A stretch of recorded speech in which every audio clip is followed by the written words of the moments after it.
Good evening, ladies and gentlemen. Welcome to another episode of Girlfriends Talking. Tonight, I'm excited because I have Yaritza, who is going to be talking about leadership and what it is to lead well. And we are all leaders in one way or another. We may be leading our home, our husband, our children. We may be leading in the workplace.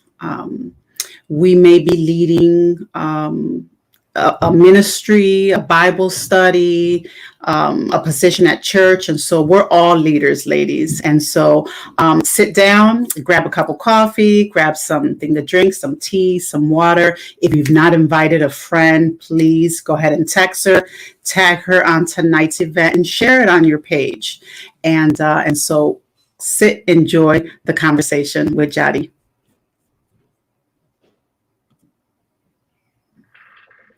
Hi, Yaritza. How are you? Good. How are you? I'm wonderful. It's Friday night. It's been a long week, and I could not wait to get to tonight to have this conversation with you. It has been a long week, hasn't it? Yes, yes. Tell my girlfriends a little bit about you as a person, as a woman. Who is Yaritza? And tell me about that beautiful name. Where do you come from? Well, my name is Yaritza or Yaritza. I was actually born in Puerto Rico. My mom said that she made up my name, so I don't know. Very common in Puerto Rico to make up names. It is funny that you call me Jadi because Jadi is actually my sister's name. Okay. Her real name is Jahaida, but her nickname is Jadi, so we call her Jadi. Okay. And what's your nickname? I don't have one. You don't have one. Okay. First. Okay, wonderful. So just tell us a little bit about yourself. Yeah, so I was born in Puerto Rico, but we left when I was young. I was like 5 or 6 years old. And we moved to Massachusetts and then up until middle school. And then we moved down to Florida where I met my husband, where we got married. We met very young and married very young. And then we actually moved around a bit. We lived in California. We've lived in Virginia, and then right now we are in Georgia, right outside of Athens, Georgia. And we have been married for 23 years this month. We celebrate our anniversary. Oh, happy anniversary. I can't believe it's like flown by. And we have 2 boys. My oldest, Jonathan, is 13, and then my youngest, Joaquin, is 9. Oh, I love his name, Joaquin. Oh. Yeah. Jonathan means gift of God, and then Joaquin means God has established. So it was perfect. Love it. Love it. So you're done too? Done. Tell us a little bit about colorfully gray.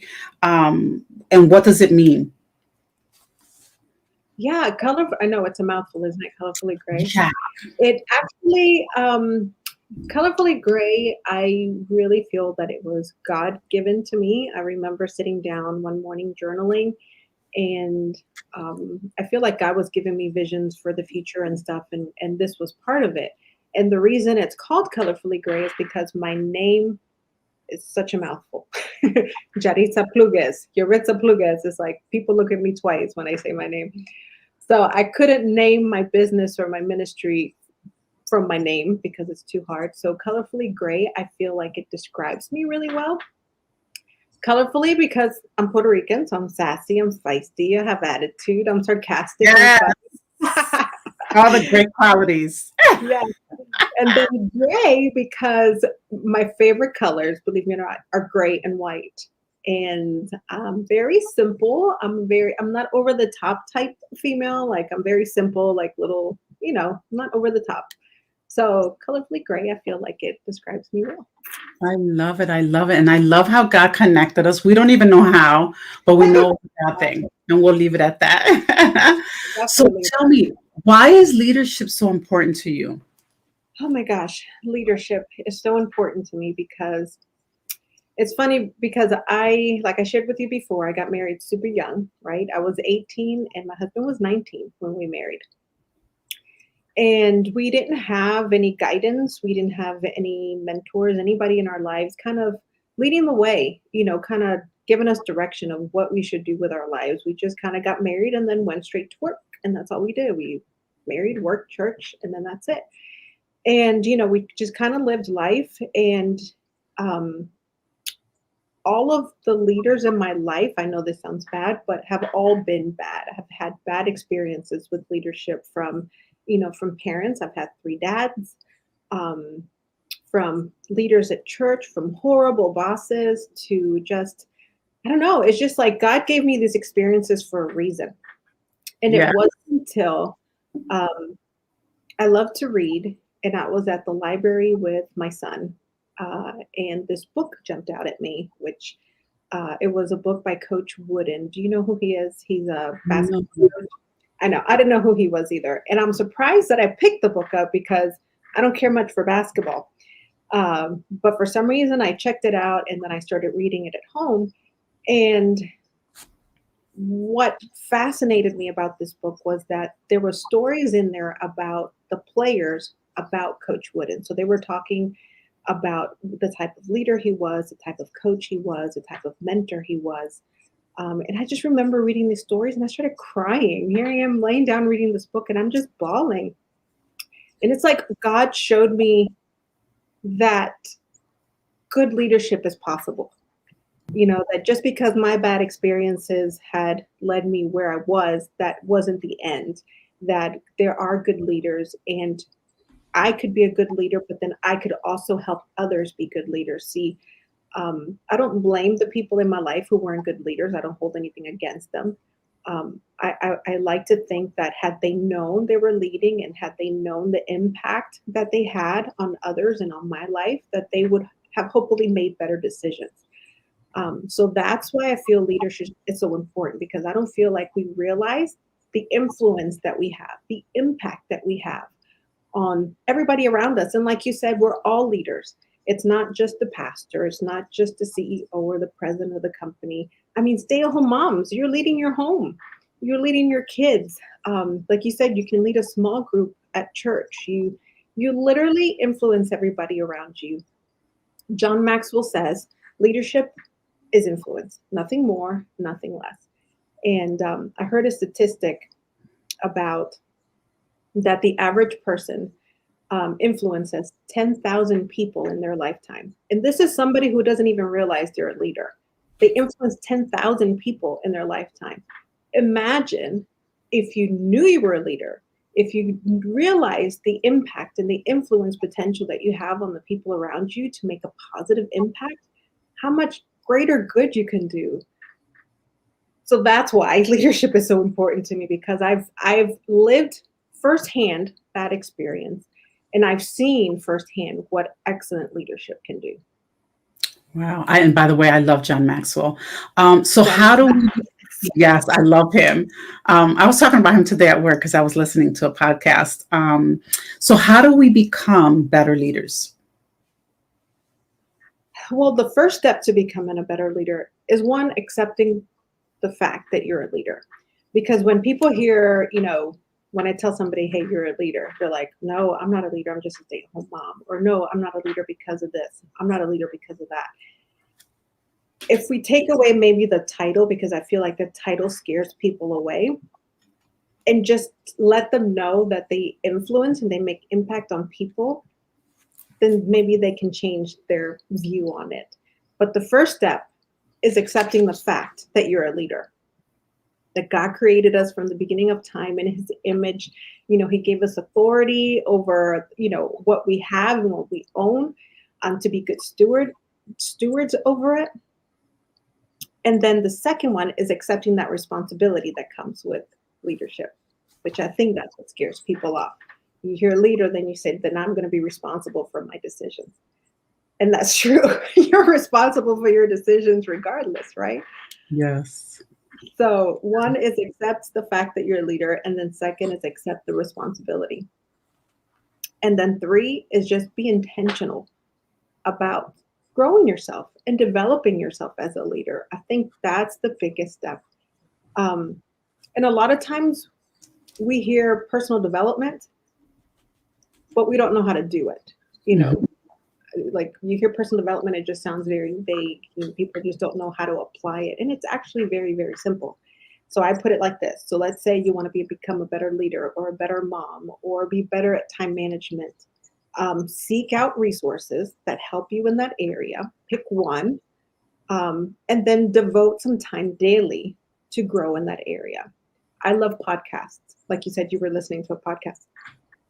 I love podcasts. When I walk, when I'm in the car, when I'm cooking, I always have something in my ear that I'm listening to because that's how I grow. That's how you develop yourself. But here's the kicker. It's easy to listen to things, but the second part to that is we actually have to put it to action. Yes.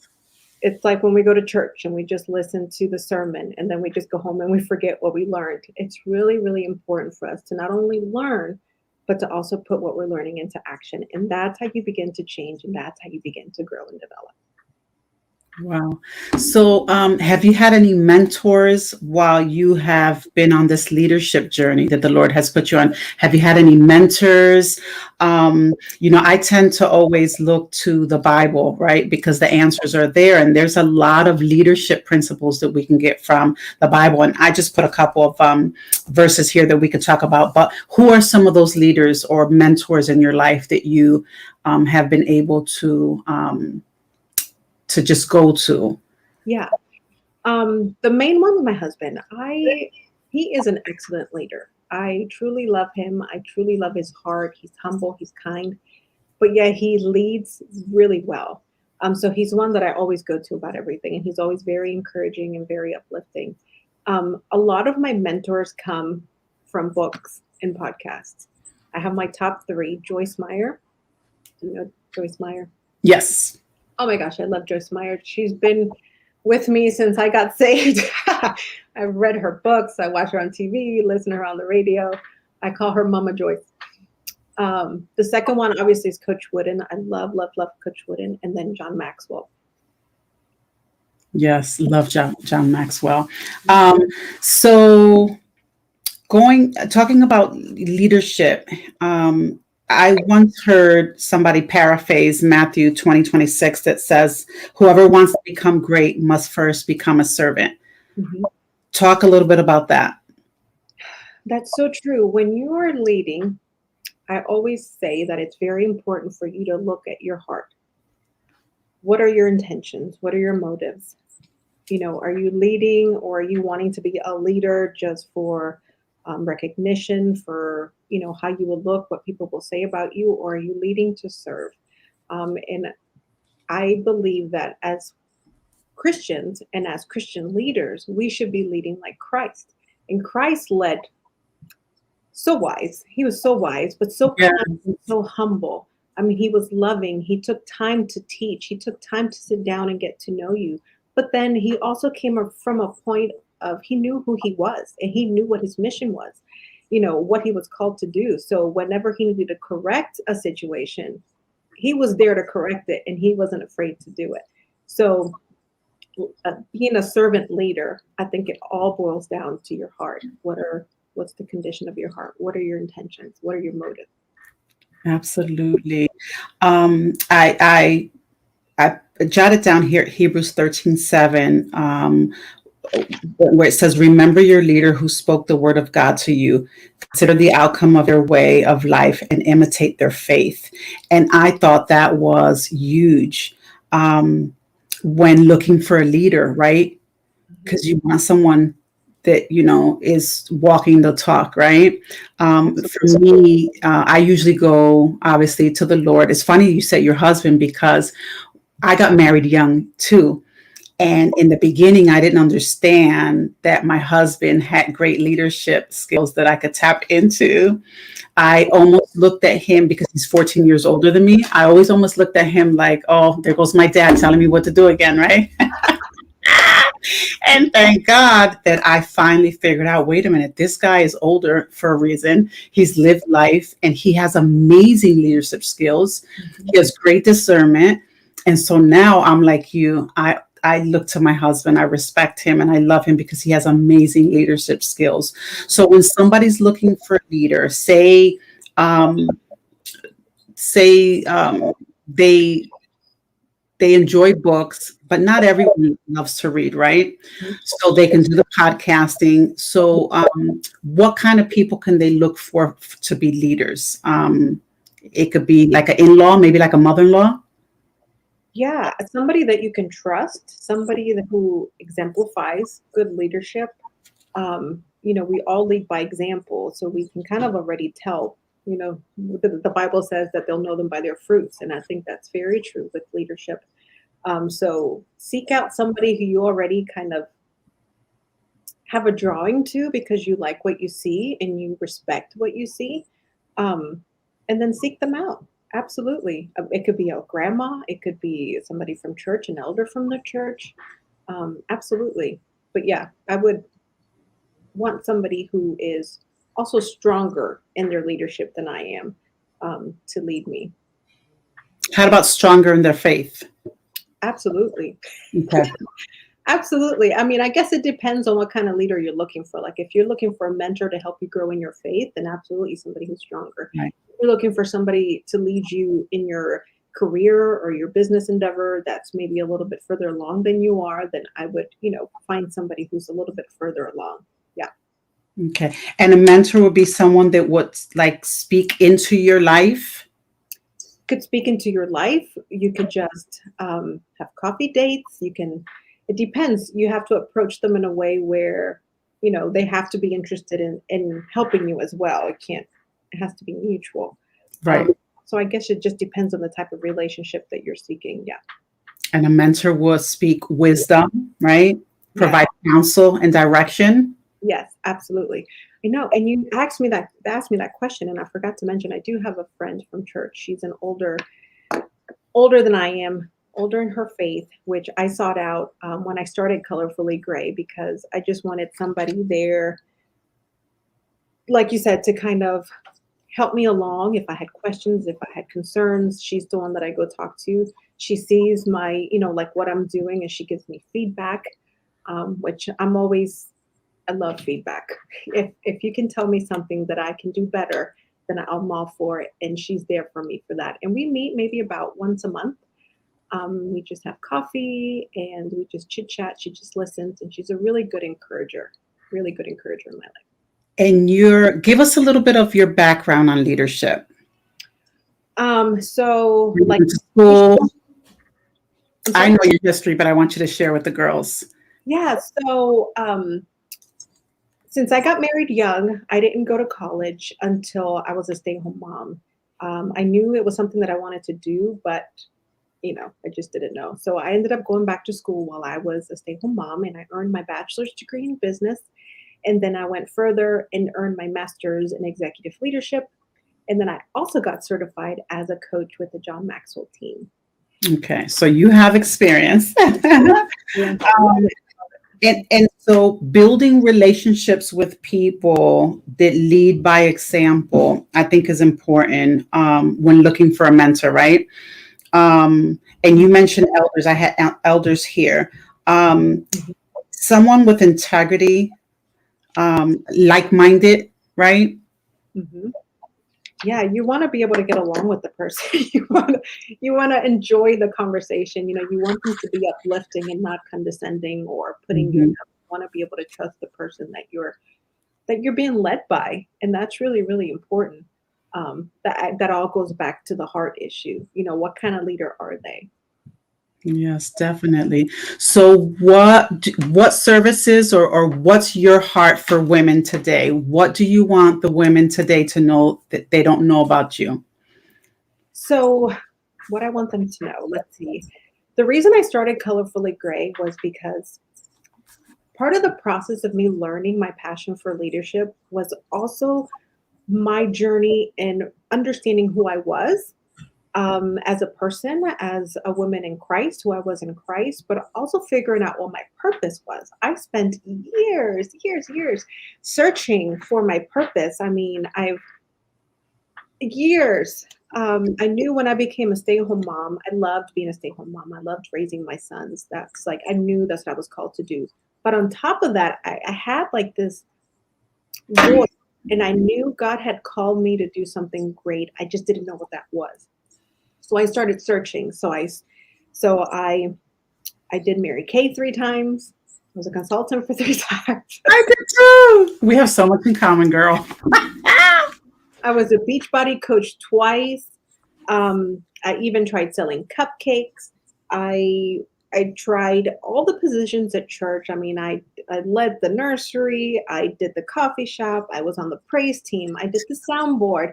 I led small groups. Girl, I did it all in search of like, okay, let me see if this is my thing. Is this my thing? Is this my thing? And all of them were like, no, these weren't it. And at the end of them, I felt like a failure.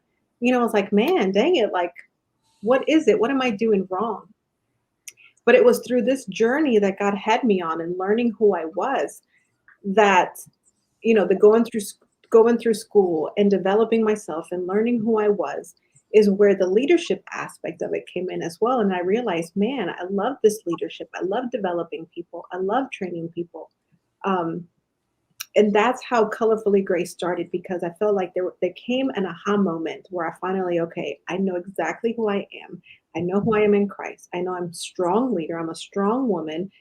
And now I'm called to help those women who were going through what I was going through, who feel lost, who feel alone, who have no idea who they are, what they're called to do, to help them find their purpose. Because it for me, it took like 15 plus years to get to where I am today. But it doesn't have to take that long. I wish I would have had me 15 years ago, kind of guiding me. So that's why Colorfully Gray started. That's why God has me here doing this, is to help that woman who feels lost and alone, has no idea what she's called to do, to help her figure that out. And it's not too late. It doesn't matter what stage you are in life. If you're listening and you're in high school, middle school, college, married, empty nester, retired, it's never too late, right? As long as we're breathing, we still have a purpose and a plan. Absolutely. Absolutely. I actually just talked to a gal at church, an older lady at church, and she's like, man, I need to talk to you, because, and she's, in her, I think she told me she's 70 and she's experiencing the same thing. So it doesn't matter what stage of life you are. I feel like our purpose changes as we grow and develop. Yes. But that's okay, as long as you start somewhere. Like I felt like I was supposed to be a stay-at-home mom. I was supposed to be that. Was my purpose during that time. I was supposed to raise my kids. But at the same time, my journey was to grow and develop into who I am now, to help people who are where I was then. But then who's to say that in a few years, it's going to change just a little bit as I develop and grow as well. Right. And as your children get older, and then maybe they get married, and then you become an abuela, right? So then you get to meet your grandbabies. So I'm telling you, you're leading somebody, right? That's right. That's right. Yeah. Oh. So if somebody wants to reach out to you for more information, where do they contact you? How do they contact you? Where do they find you? The best place to find me is on Instagram. That's where I'm most active. It's @_colorfully gray. And there you can connect with me the easiest, quickest way. You have my email, you have all of it on there. Okay, so let's go over to the comments and see if there's any questions.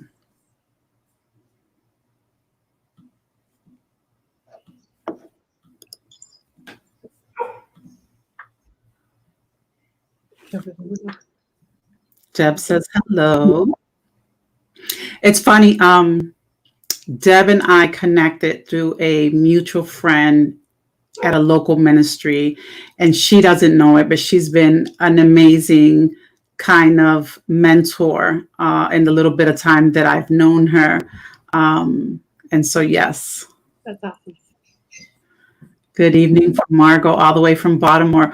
Margot and I used to work together, and she knew me before I married my husband. So she's watching from Baltimore, and I learned a lot from her as well.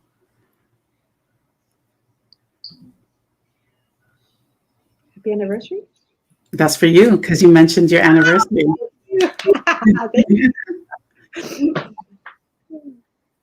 Deborah is watching us all the way from Delaware. Oh, wow. That's Deborah. Deborah. Good evening, lady. Louise is my childhood best friend from middle school. From middle school? Yes, yes, so she has known me from Through it all. day all the way to now, and I'm sure she can share some really funny stories. I love Sassy and sensible. You go, girl. her. Yes. Thank you, Deb. G Combo. I don't know if you've seen me wear these shirts with these sayings, like "Grace is a thing," "Free indeed." G Combo actually makes those shirts for me. She's in Florida. Um, and she makes, yeah, the best t-shirts. The whole point is a simple message to start a conversation, to share the gospel. That amazing? That's awesome. Yeah. Yvonne Marie, she's an author, a speaker, professor. She has a book that I am currently reading. I'll put the information later so that you guys can get it, but it's a great book. Jackie Pantojas from Rochester, New York. Jackie and her husband pastor a church in Rochester. Oh, wow. Hi, Jackie. Mhm. So Awesome. you've got people watching you from New Jersey, from Maryland, from Delaware, from Rochester. That's awesome. I love Yeah. it. That's awesome. Deb says, "Girl, you sound like you are talking about me. Searching, searching. As long as you got breath, girl." That's right. Yvonne says, "God can use you at any age." Absolutely. Yes. Seasons of life. Do you offer life coach services or business coaching? They're just coaching. I have a course that I've created that I walk women through. So yes, it's I guess life coach. Okay. And we'll get you that information. Yes, absolutely. Jackie was like, "Hello." Not sure at what part she was, but hello. Okay. And then Nelida Torres is watching us from North Carolina. Okay, so I have to share. The way you and I don't even know how we met, but we know it was a God thing. So Nelida, Jackie Pantoja, and myself met through a mutual friend, Maricelis Maltez, and we literally just finished this book, Becoming a Titus 2 Woman, by Martha Peace, and that's how we met. And so, yeah, it's been interesting how God has just put us all together. And Yvonne Marie's book is "Kill the Busy, Save the Bee." I have to say that. Busy, save the bee. Ooh, that's Yes. interesting.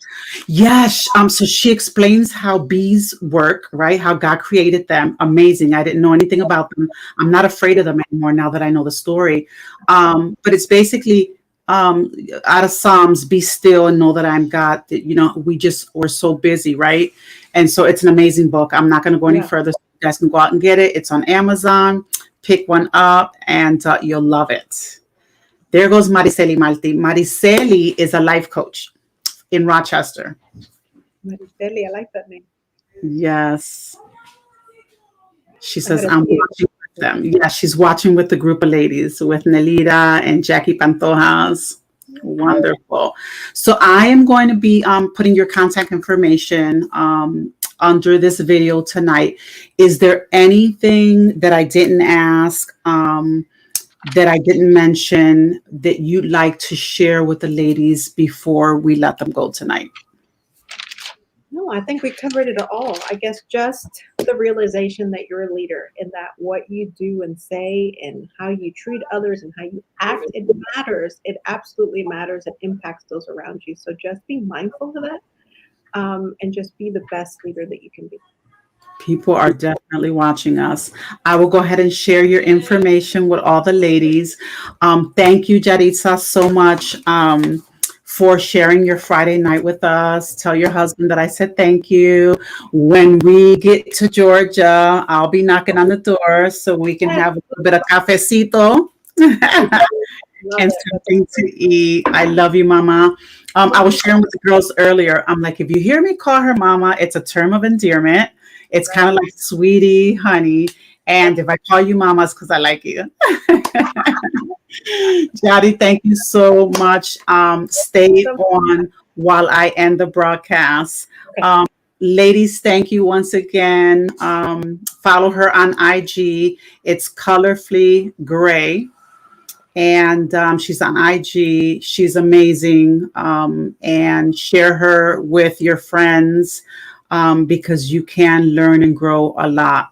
And so have a wonderful evening. Bye, guys. Thank you so much. Thank you for sharing. Have a lovely weekend and enjoy your anniversary. Thanks to you, Ramona. Thanks, Deb, for watching. Good night.